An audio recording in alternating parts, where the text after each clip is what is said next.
کوم ظلم روان دی په دې معاشره کې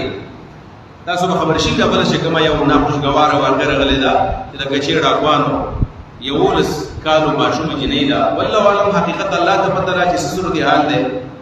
قسمه قسم متضاد خبرونه په میډیا باندې روان دي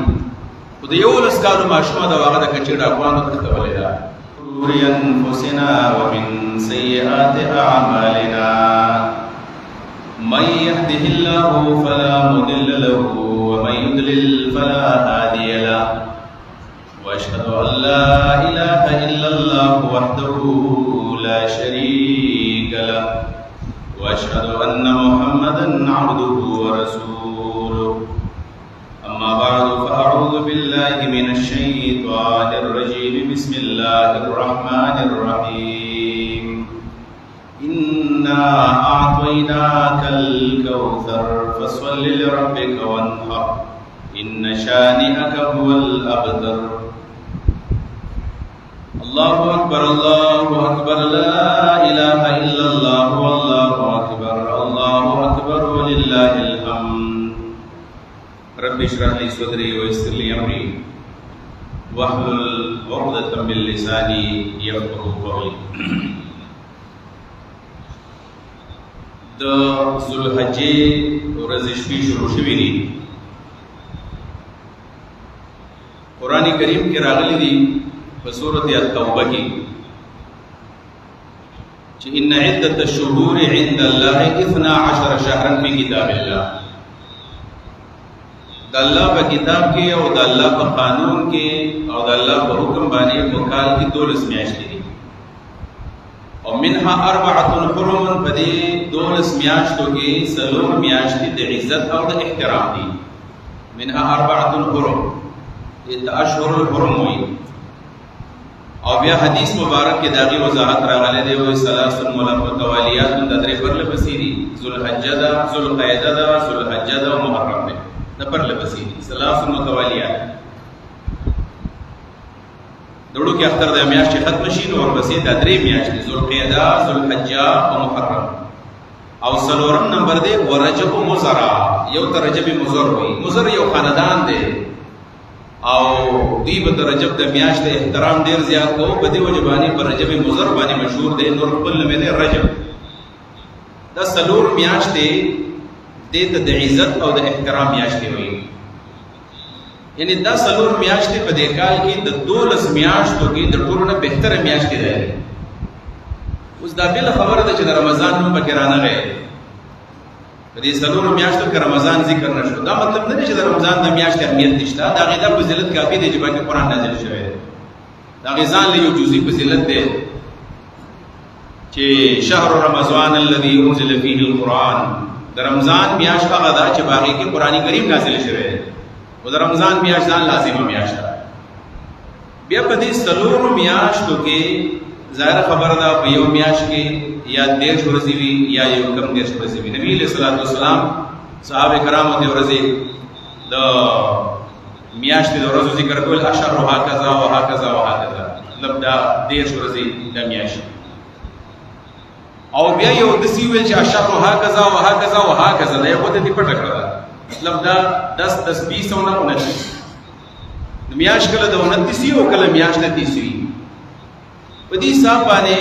دا ورځې چې را حساب کې نو د دینا یا 120 ورځې جوړيږي یا 3 سلور یا 2 ورځې کم 120 ورځې جوړيږي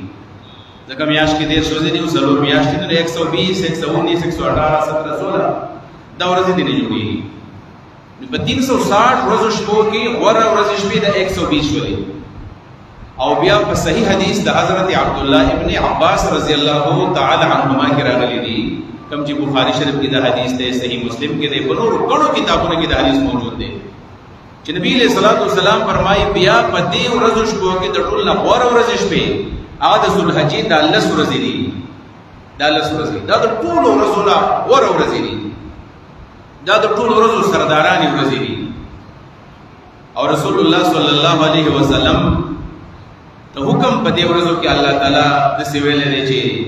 تاسو څه وکړئ تاسو په دې معلوم ورځو کې د الله رب العالمین بڑائی بیان کړي واذکروا الله فی ایام معلومات دا معلومي ورځې دی په دې کې تاسو د الله رب العالمین بڑای بیان کې د الله ذکر پکې وکړي د الله حکم په دې کې مدقه دی. عبد الله ابن عباس فرمایي چې ما من ایام العمل الصالح فيه احب الى الله من هذه الايام. د څه ورځې نشته چې باغې کې عمل کول الله ته ډېر محبوب دي د ورځو نه. دا احبو دا عربی جبه کې دې نور غوړ عمل دې زیاتې jihad غوړ عمل دې روزه غوړ عمل دې ذکر کول غوړ عمل دې خدمت خلق غوړ عمل دې او د احبو نه معلومیږي چې د دې ورځو د اعمالو نه غوړ اعمال په نور ورځو کې نشي کېدلی. یعنی 360 ورځې شپې دي په دې کې 10 ورځې د لري کړو 350 په دې کرامو ته پوښتنه کوي یا رسول الله صلی الله علیه وسلم جهاد فی سبیل الله جهاد فی سبیل الله نه برابرېږي وسره. یعنی په دې 350 ورځو شپو کې اوسړي jihad لاړو او بزان پسې بمونه وتړل او د کفارو لخر ته ورننه وته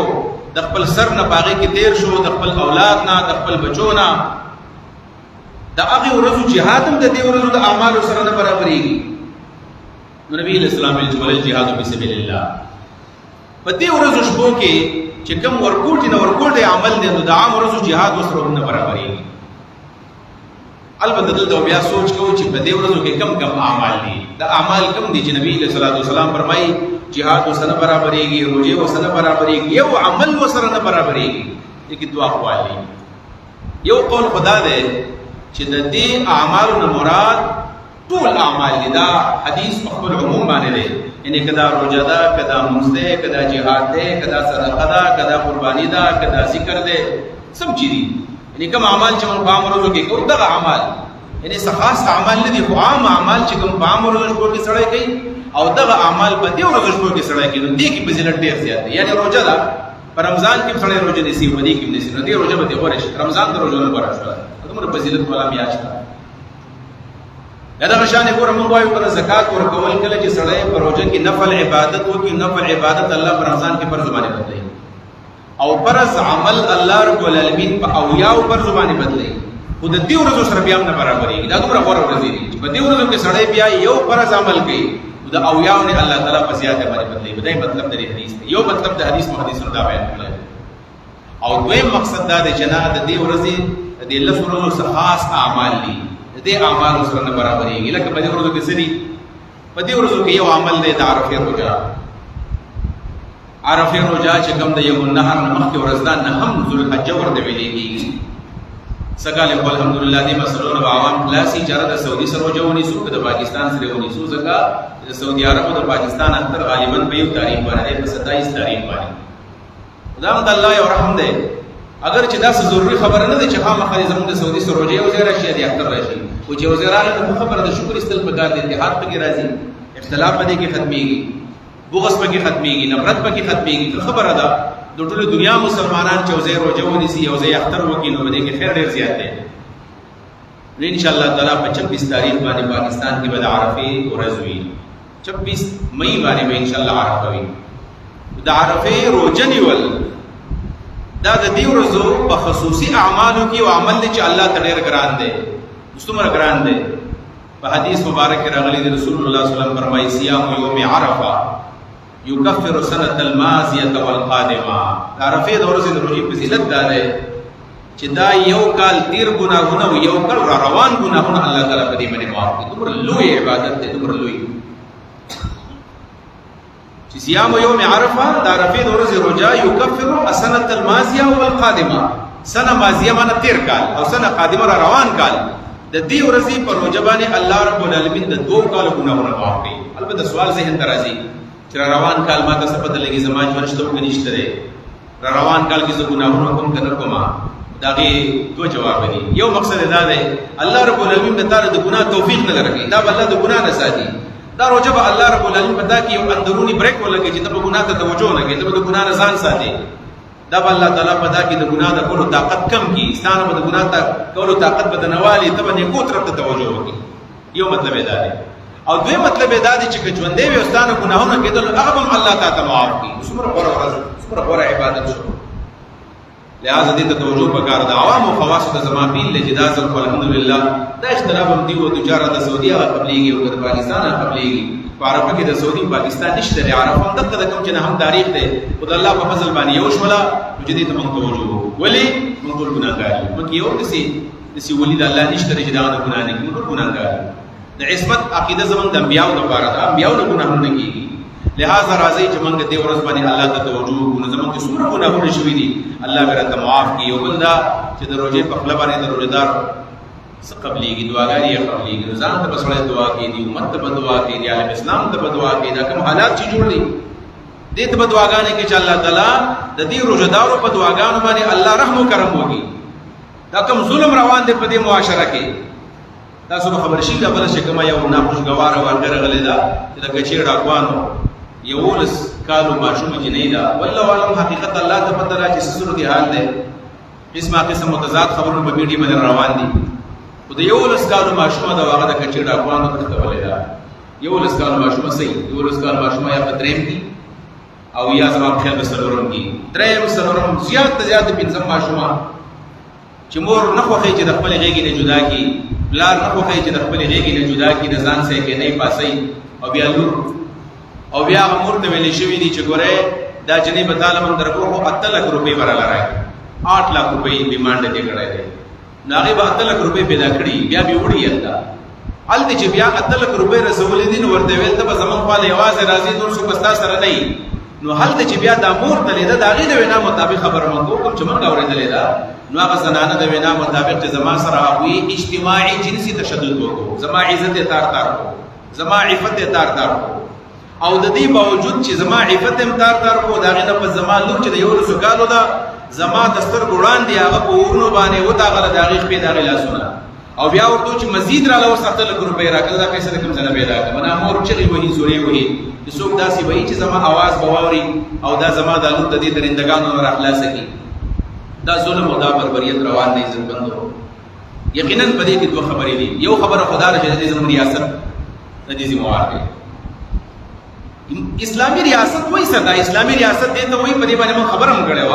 چې په دې کې با چې کوم سټیزن دې کوم شریعت دا جان به محفوظي دا به مال محفوظي دا به عقیده محفوظي دا به عزت محفوظي دې اسلامی ریاست ویلېږي. زمون په دې اسلامی معاشره کې د چا جان محفوظ نه دی د پاکستان په معاشره کې د چا عزت محفوظ نه دی د چا مال محفوظ نه دی د چا عقیده او دین محفوظ نه دی. دا څه صورت حال روان دی دی خو یو ریاست او بیا کچا په کوم ځای کې دا چرته ولې په دغه کې د پاکستان نه بار دا ولې په دې کې د پاکستان د ګورنر د پاکستان رټ نشته دی ظاهر خبر دا کچا د خود پاکستان ریاست دی د سن ریاست دی کنه په دې سن کې مسوق وزیرالا نه په دې کې مسوق گورنر نه په دې کې وزیران نه په دې کې پی ایس ایم ایل ایس نه په دې کې بډي سیګان نه په دې کې د پولیس ډپارټمنټ نه په دې کې اف سی او داخله په دې کې نشته دی هیڅ څوک ځان ذمہوار نه غني یو خدا شکر به مهار یو دا صورت حال روان دي دا بسنګي دا خو یو صورت حال دار چې زمونږ څنګه نبی له سلام فرمای اعمالکم دا تاسو حکمرانان چې دي دا تاسو د خپل لاس دي اعمالکم تاسو اعمال تاسو حکمرانان دي دا حکمرانان څوک منتخب کی دا موږ په خپل لاس منتخب کوو کنه د 15 کالو پورې موږ له پاکستان لدا اختیار را کی تاسو ځان مشران څوک ګرځوي د سره خلکو دا کم خلک دی ودر دي دا صورت حال دی کنه نن هر سره لګیا دي سیاسي حکمران هم لګیا دي زموږ وزیر اعلی سیمه کوئی بیان کړی زموږ زمت دا د مزمت خبرې دي د ملک اداري دي په دې ملک پولیس دي په دې ملک سیاستدانان دي په دې ملک ډېر خلک د صورت حال روان دي او دوی نه برداشت ګورم اجتماعي تور باندې موږ ټول زمير مړل کوي واځي حکومت نه موږ به زمير مړل بالکل موږ داسې زمير مړل چې زمونږ اړو بچا پروا نشته ده کله چا ویني بیګي دي او بل پرس کده چا بي عزت کیږي بي عزت کیږي کده چا مال څوک په کومه طریقه باندې په بے دردی باندې اخلي دي هیڅ څوک پروا نه کوي چا په دندي باندې بلم ناراضي زمونږ اجتماعي تور باندې زمير مړل زمير په دې وجبانې دې ورځو له خاص کردا چې موږ تیارې وکړو او موږ دعاګانې د خپل معاشري له واړو غره خدای دې چې کله حکمرانان خپل ذمہواری نه ادا کړي نو دا د قیامت ورځ ان شاء الله شته ده دې هر څه تاسو کیږي دا دنیا چې کوم روانه ده نو څوک ظالم څوک مظلوم دی د دې د جواب د پاره او د دې د حساب کتاب د پاره د محشر ورځ د اول ته ان شاء الله الله تعالی با حساب کتاب کوي دا هر څه حساب کتاب بل کیږي او دا سي کرام الکاتبین دي چې قیامت ورځ باندې الله تعالی فرمایي چې چا څه کړی دی نو ګره دا به هر څه لګلې شي ما يلفظ من قول الا لديه رقيب عتيد. د خپل چې څه خبر وباسي او دا ستاسو په عمل نامه کې لیکل کېږي. ته چې په خپل باندې سوي دا لیکل کېږي، او ته چې په لاس باندې سلی کې دام لیکل کېږي. ته چې کوم په جبه باندې ظلم کې، په حقوق باندې کې، په سترګو باندې کې، په خپل باندې کې، په خپل باندې کې، دا ټول هر څه لیکل شوی دي. بیا به دا ظالم د قیامت پر باندې سوی چې ما له هذا الكتاب لا يغادر صغيرة ولا كبيرة الا احصاها. دا څنګه عمل نامه ده؟ دا خو زما ور کوټي ګناي لیکل دي او غټم لیکل دي. حساب کتاب تل کېږي. خو زمونږ هم څه ذمہواری جوړیږي چې موږ ورې موږ بزان کې اجتماعي ضمیر موږ راوچت کړه بیدار خپل ضمیر را ژوندې، ورنه دا معاشره به ورځ پر ورځ باندې ګوره دا به قرآني طرف ته ځي، دا به بګال طرف ته ځي. لہذا د دې ورځو خبر مې کوله چې یو پکې خصوصي ورځ هغه د عرفه ورځ ده. لہذا دا یو څو ورځې بعد غالبا 5 ذوالحجه ده، غالبا 5 تاریخ ده، 4 ورځې پس بیا اختر ده، 3 ورځې پس د عرفه ورځ ده. لہذا ټول مسلمانان منافقین دي هغه د درخواست دار چې د اهتمام کوي، بلکې د نبی صلی الله علیه وسلم طریقه دا چې دا ذوالحجه کله شروع شي دا ټول ذوالحجه ورځې نیول پکار دي. ځکه ډېر غوړې ورځې دي ګره د یو باندې بعضې مدارس هغه د ذوالحجې چټیانې چې دي هغه بالکل د عرفه ورځ ته نږدې ورسوي، په 8 تاریخ باندې چټیانې وکړي، ځکه چې په دې ورځو کې نیک اعمال غوره دي او د درس او تدریس نه او د تعلیم تعلم نه بل غوره عمل شته نه. بعضې مدرسې ورته چټي وکړي نو خبر هم دا ده چې څومره ناوخته پورې سړی دا سبقونه ووایي، په دې کې خیر دا دی چې تعلیم تعلم کې به الله تعالی خیر برکت واچوي. د هغې سره سره د عرفې د ورځې نه واله دا یو ضروري مسله ده، او دې مسلې ته زمونږ عام طور باندې د دې مشرانو توجه وي. عام طور باندې که دا مشران سپین ګري په دې جوماتونو کې ناسې توجه ورته ورکوي، خو دا کشران عام طور باندې توجه نه ورکوي. دا جدید چې کوم زمونږ دا تعلیم یافته طبقه ده، جدید کوم نسل دی، جنسي چې ورته ویل کېږي، دا سکولونه دې ډک دي، دا کالجونه ډک دي، دا اوس موږ دا روانو چې مانځه لګنه 15 منټه د دې کالج د دې ټریفک د لاسه موږ لیټ شو. دومره لګان چې نه کوي، د زرګونو په تعداد کې د هر کالج مخې ته، د هر مسلم مخې ته، د هر سکول مخې ته، او د کردار په میدان کې بیا دې اړو پته نه لګي چې دا څه کوي. نیک اعمالو طرف ته توجه د چا نشته، ترجیحات بدل دي. لہذا د عرفې د ورځې نه واخله تر د ایام التشریق کې د آخرې ورځې د 14 تاریخ پورې، 9 تاریخ د عرفې ورځ، 10 تاریخ دا بیا د یوم النحر وایي، 11 12 14 دا 15 ورځې دي. 15 ورځې په دې 15 ورځو کې زمونږ د پاره یو خصوصي عمل دی، او هغه عمل دی تکبیرات التشریق ورته ویل کېږي، تکبیرات عیدین ورته ویل کېږي. هغه دا دي چې الله اکبر الله اکبر لا اله الا الله والله اکبر الله اکبر ولله الحمد، دې ته تکبیرات ویل کېږي. دا قرآن کریم کې الله حکم کړی دی چې ګوره تاسو واذکروا الله فی ایام معدودات، په دې د شمیر یو څو ورځې دي، په دې کې د الله تعالی بړای بیان کې الله حکم کړی دی. په دې وجه باندې د امام ابو حنیفه رحمه الله مسلک او تحقیق دا دی چې تکبیرات تشریق واجب دي، واجب که سړی نه کوي نو ګناهګاري. البته د ائمه ثلاثه د امام احمد او د امام شافعي د امام مالک دا غوي تحقیق دار چې یا سنت دي یا مستحب دي، او د امام ابو حنیفه رحمه الله د تحقیق مطابق تکبیرات تشریق واجب دي. دا کله شروع کیږي؟ د عرفه د ورځې د ساری منځ شکل وشي، یعنی په 27 تاریخ باندې چې کله موږ مانځه تر اباسي کو د ساری منځ وشي، د مانځه وروسته کله چې فرض منځ وشي سلام امام وګرځي، نو په تیز आवाज باندې به نارینه په تیز आवाज باندې دا وایي الله اکبر الله اکبر لا اله الا الله والله اکبر الله اکبر ولله الحمد، دا په تیز आवाज وایي، او دا به ماشومان وایي او مشران به وایي. البته زنانو په باره کې دا مسله ده، زنانو په تیز باندې نه بلکې زنانه په قلار باندې وایي. هغه زمانہ کې خو زنانه په جمعه ته راتللې، دیو جبانی مسله دا ده چې بل فرض امین چیرته خلک په تیز باندې وایي، نارینه په تیز وایي، زنانه په قلار باندې وایي. بل دا ده کې امام چیرته په موږ کې خطا شي او دا سړی به سبحان الله سبحان الله شروع کی، خزي به سبحان الله نو تسبیح پکې دې زره په ور کې دې لپاره چې आवाज یې عبرته ده، نو په دې وجه باندې تکبیرات چې زنانه وایي په کور کې وایي او کبار وایي په جمعات کې دا په پټ وایي دا چې دې आवाज بار لګل شي، او نارینه په تیز आवाज باندې تکبیرات وایي. یو ځل ویل واجب دي او دا غي نه زیات چې سورته خو خوا کدرې ځل ویل او کله ځل ویل سورته ویل شي. ابن عمر رضی الله عنه فرمایي چې صحابه کرام په بازار تدل او بازار کې به په تیز आवाज تکبیرات ویل، په بلار باندې مطلب په تیز आवाज باندې ویل. په دې کې دوه درې خیر دي، یو دا چې ماحول به جوړ شي چې چاته پته نشته هغه ته پته ولګي. دویمه دا چې په دې لارو باندې زو تکبیرات او د الله بڑای بیانې، نو د لارې په قیامت ورځ باندې سبا ستاره لپاره گواہی کې دا موحد دی، د الله تکبیر بڑای بیان کړی دا. او داغي سره سره دا چې کم خلک غافل دي او استاد شوق ته وګوري نو هغه غفلت به ختم شي، هغه تکبیرات شروع شي، دا داغي یو قسم دعوت دی. لہذا د عرفې د ورځې به شروع شي د عرفې ټول ورځ 15 منځونه بیا یوم النحر د غټ اختر دی لسم ورځ باندې 15 منځونه دا شو بیا په 11 ورځ باندې 15 منځونه دا 15 لش بیا په 12 ورځ باندې 15 منځونه شل او دا غي وروسته بیا په 14 ورځ باندې د مازیګر د باندې پوری دي سحر ماسپخین مازیګر د دینه جوړیږي درش منځونه سنن دار قطنی کې دا روایت موجود دی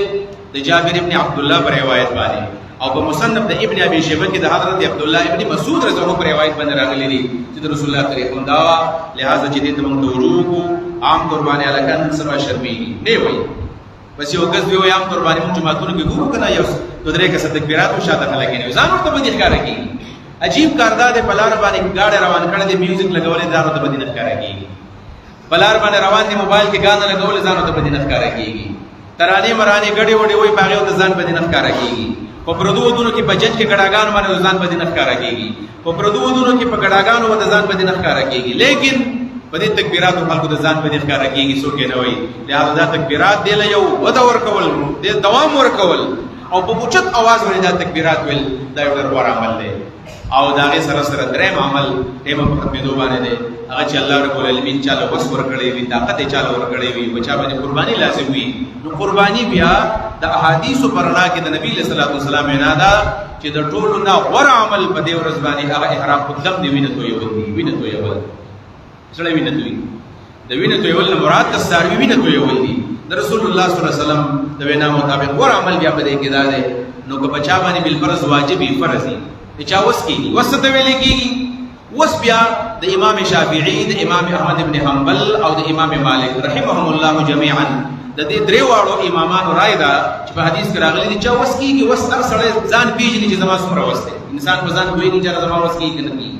ډېر خلک وایي چې په روز کال کومه قرباني کوله شو لسکل نشم ولولي سکل وس نه کیږي دا د بل مفتي نه تاسو مکه وستا په نسبت کې دني مفتي ناس ته دا ته وایي چې رب دا باندې کیږي بدا باندې کیږي قرضونه د باندې یو وخت دي خیر نشته واس نشته آمدن دې لګ دې اخراجات دې ډېر دي وستې نشته البته سړی په ځان کویږي چې زما وشتا من کان له سعادت البته امام ابو حنیفه رحمه الله فرمایي چې وس اصل کې یسار الفطر د ویلې کېږي یسار الفطر مطلب دا چې انسان سره دومره مالی چې داغه قیمت 52 تولې چاندي ته رسیږي او یا 70 تولې سورزو ته رسیږي نو 52 تولې چاندي تقریبا 4,70,000 روپۍ جوړيږي تقریبا دومره جوړيږي دا امام ابو حنیفه رحمه الله کوي لہذا چې بچا باندې کېږي نو چون چرا باندې کې ځان پټي ذکر دا اعمال من الله لپاره کو دا ځان لپاره نه کو دا بل چا لپاره نه کو دا د الله رب العالمین لپاره کو څومره چې سړی په دې کې تیزی کولای شي څومره ځان مخکې کولای شي سابقوا للخيرات باندې کمالو کې تاسو دی ول ځان مخکې کوي او بیا فقه الصدا مشهور الفقه الاسلامي وادلته دا غي مسلې په سحر کتلې ډاکټر وهاب زهيري هغه بیا وایي چې د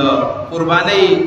چې وسایل کوم د سلور فقه د امامانو د اخبارو د تشریح ورنا کې هغه جمع کړی دي وای کوم ساروي چې دا ډېر ګران دي رنگ یې مخایسته دی باډي یې مخایسته ده اعضاء مزیدار دي شکل کې امداد ښکار کیږي قیمت هم زیات ده حتی وای چې سپین ساروي د ملاوي کې تور مالا او حتی چې ګډ اول وای د ټول لپاره دا چې دا ته ملاو شي او چوف نه بیا ته ګډ ملاو شي نه په اخر کې بیا په واقعي سواله او چې څومره قیمت دې ته ملاوي څومره روح ته ملاوي د دې وجه چې خلک راځي استاد ساروي خوخيږي څومره مزیدار ساروي او د هر چا خوخېدو تک ډېر زیات غوړه دی بیا او بیا دا چې نبی له سلام طریقه دا وا چې رسول الله صلی الله علیه وسلم چې کله قرباني په خپل الله سبحانه و تعالی والا نو کبل فرض بیا ساروي لاله ولې شي بعض خلک د چرته لاول نبی ریږي نشه لاله ولې کنه وې د چرګم نشه ولا لاله الله دې موږ نظر راکې ځکه کوم ویني چې دې ته یو پکار باندې نه ځان ساتل غواړي او چې کوم ته یو پکار دي نو باغې کې بیا تیزی پکار ده ځکه چې په دې طریقه موږ دې ملحدین او دې دین بیزار خلکو له شکست باندې باندې ورته اخیره خبره کوم غدا دا ورځ چې کله شروع شي کنه دا د سوشل میډیا د ماهرینو او دا نام نهاد مفکرین او نام نهاد سکالران هغه دا اعتراضونه شروع کیو د مسلمانانو په ذهن کې شبهات وراشي یره وي په کلی کې یو غوا پوره ده کنه هر څه کولی قرباني کوي او یا دا چې تاسو دا کومه زیات قرباني کوي یو دا غواګا جنل او یو دا ګډا نو دا چيلي د دې په ځبانه تاسو چیرته غریبانو ته تعاون ولې نه کوي دا قسم خبرې کوي چې چاله جوړول نه لای او تا چاله کې جنې واده کول نه کوي په یتیم باندې سبق ولې نه وای دا غي جواب محکم غړو چې هغه ول استعلاس چا بنګړي دي چې تمکوا یتیم سم تعاون وکا او قرباني موکا بچا باندې سبق مو وایا قرباني موکا د چاله وړم والا قرباني موکا او دا په هر چا باندې نه لازم دا چې چا وس کیږي هغه لازم دی نو چې چا وس کیږي چې وسړي قرباني وس کیږي نو چا وړم غستې شي دا څنګه ده د وسړي قرباني وس کیږي نو هغه بچا سبق ویلې شي دا اصل شبهات دي او د خلکو ذهن دا او بیا په اخر کې چې دا خو تعذيب الحيوان دی او دا خو یو څه انسان له سزا ورکولي څنګه انسان له حیوان له سزا ورکولي چې حیوان له سزا ورکولي بیا ته خو مخره کنه په ورځو کې نو په ورځو کې وخت خورما په دې ورځ باندې د تعذيب کار کېږي او دا اصل کې دین بیزاری دا هغه خلک د دین سره چانه فرض دا خبري هغه کوي موږ الحمدلله مسلمانان یو سنت ابراهیمی دي سنت اسماعیلی دي په لوی تعداد باندې او زم الله مسلمان خوشاله کنا چې دا سکل ډېر ګران کار دی خپل ما ته پوسټ کو چې ورکوټه ټول بیکاره سروي په څه باندې کېږي نو ما چې کتل 40000 روپۍ باندې ټول کمزوري چلی کېږي په 40000 روپۍ باندې او 40000 روپۍ دا د یو درمیانه پر ماهانه خرچه ده تقریبا درمیانه څه کې چې خو یو مالدار مولای دا د یو کال خرچه ده ځکه مدرسو کې د مولا تنخواه 8000 10000 5 میاشتې دا په دې باندې گزاره کېږي تاسو بیا خبر یا باندې خبر کنه خلکو خیال لري چې د مولیان په خاور باندې پیدا ماران دي دا خاور نه خوري دا ډوړې خوري دې تنخواګانی 8000 10000 10000 15000 او په جمعات کې چې ستاري بچو ته سبق وایي کنه د یو بچي په سر باندې ته 5000 ټیوشن ورکې نو چې 50 کسانی سلسله روپے راوړل کې ناغي نه 5000 روپے جوړي شي او د مولا به عزت کوم غیر چې دا مولا له پیسو ته کار ویلې دی خپل څه کار نشته او ټیوشن پیسته او دا 40000 روپے باندې لګي 40000 روپے او دا خلک په کور کې 15 کسان او شپږ کسان د خپل کور باندې خلک په کورو خلک دا راولي ګدا مال دا الله په لار کې قرباني او جوړ کې راوالي الله مسمره خوشاله چې زما دي بندګانو زما په یو حکم باندې چې ما ورته ویل دي فصل لربک وانحر دا الله د پاره منظم وکاو دا الله د پاره قرباني وکا زما یو حکم د انحر وینه وته یې کوي او هغه د ټول مسلمانانو د مشرق او د مغرب د شمال د جنوب لګیا دي او زما په حکم باندې وینه ته الله مسمره خوشاله په دې ورځ الله رب العالمین د رحمت مسمره په جوش کې په دې ورځ به الله رب العالمین د دې مالدارو خلکو د قرباني په بنیاد باندې د غریبانو ګناهونه معاف کړي ځکه د الله فضل ډیر زیات وسیع دی ان رحمتي سبقت غضبي لہذا څومره چې چاوس کېږي نو قرباني کول پکار دي البته په قرض باندې کېږي نه کېږي بعضې خلک وایي ما باندې قرض ما باندې کېږي هو واجب د باندې نه ده په تا باندې قرض دی نو واجب د باندې نه ده داسې وکړه چې اول قرض ورکړه قرباني خیر دی که پاتې شي خو بعضې خلک په دې مشرانو کې داسې موږ دې خبرې وکړو هغه وایي چې کمرې وکړه چې ما له پیسې پیدا کړې وګوره زه به دا قرباني کوم داسې خلک شته د قربانۍ سره مینې محبت دي او زه به نه خورم نار نهور به ګرځم خو دا قرباني به کوم دا ډېره غټه جذبه ده بیا ډېره غټه جذبه ده دې به ډېر لوی ثواب وي په داسې قرض باندې بالکل ځان لګولی شي البته دا مسله پکې صرف یاد ساته فقهای کرامو ویلي دي یو کس باندې قرضونه هم دي چې دا قرض ورکول غواړي خلک یې دې غواړي او بل طرف ته دا قرباني کوي په دې کې غوره کم یو دی په دې کې غوره دا د قرض ورکړه ځکه په تا د بنده حق دی الله د باندې حق نشته دی په تا باندې فرض قرباني نه ده او د بنده حق د باندې فرض دی او فقهاو لیکلي دي ابن نجيم مسلم وایي چې اذا اجتمع الحقان قدم العبد چې کله دوه حقوق د باندې جمع شي د الله حق د بنده حق مقدم دی هغه مخکې ورکړه ځکه الله به د خپل حقوق معاف کړي او بندګان د خپل حقوق نه معاف کړي الله رب العالمین دې موږ د عمل کولو توفیق راکړي او الله دې په دې ورځو کې د ښو اعمالو او د بهترین اعمالو توفیق موږ راکړي او په خیر او عافیت باندې الله رب العالمین زموږ د ورځې شپې تېرېږي او ان شاء الله 27 تاریخ باندې به د اختر ورځ وي نو دلته چې کوم زمونږ عیدګاه ده نو په هغې کې د مونځ اعلان شوی دی 7 بجې به انشاءالله تعالی مونځ به کېږي 7 بجې نو 6:30 بجو نه چې تاسو هلته ځان راورسوئ بلکې موږ به کوشش کوو چې داسې چې 15 چې 20 باندې خبره شروع شي نو 7 بجو ته به انشاءالله د خبرونو موږ ځان وزګارو او ټیک په 7 بجې به انشاءالله د مازدیګر د غټ اختر مونځ به عیدګاه کې لګېږي وصلی الله تعالی علی خیر خلقه محمد و علیه